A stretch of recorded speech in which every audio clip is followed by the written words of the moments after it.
تمہید کے بعد آپ بچوں کو بغور سننے کی تاکید کے ساتھ عبارت کی قرأت کریں۔ آپ کے لیے میں قرأت کرتا ہوں۔ مسجد وزیر خان۔ بادشاہ شاہ جہاں کے دور میں ایک حکیم علم الدین انصاری تھے۔ وہ بے حد ذہین و فطین شخص تھے۔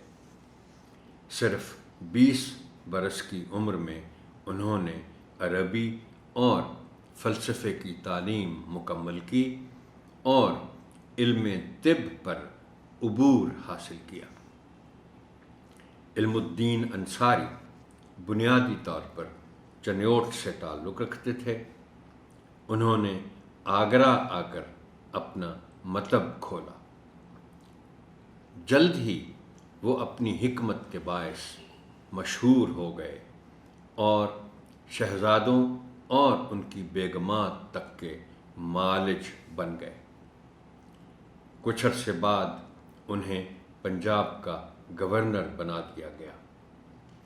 انہوں نے اندرون لاہور میں ایک خوبصورت مسجد تعمیر کروائی۔ یہ مسجد 1634 عیسوی میں بننا شروع ہوئی اور 7 سال میں مکمل ہوئی۔ حکیم علم الدین انصاری کیونکہ وزیر خان کے نام سے جانے جاتے تھے، اس لیے اس مسجد کا نام بھی مسجد وزیر خان مشہور ہو گیا۔ وزیر خان کو تعمیرات کا بہت شوق تھا۔ وزیر آباد شہر بھی انہی کے نام سے منسوب ہے۔ مسجد وزیر خان مغلیہ فن تعمیر کا ایک اعلیٰ نمونہ ہے۔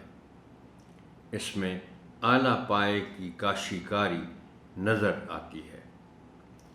دیواروں پر بنائے گئے نقوش قابل دید ہیں۔ اس وقت کے بہترین خطاطوں نے مسجد کے مختلف حصوں میں قرآنی آیات کی خطاطی کی ہے۔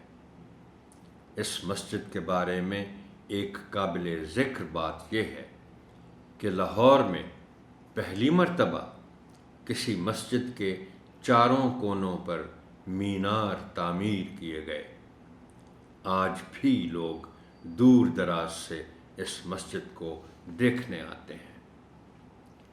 مسجد کی خطاطی، نقاشی اور حسن و جمال 4 صدیاں گزرنے کے بعد بھی قائم ہے۔ یہ ہمارا تاریخی ورثہ ہے۔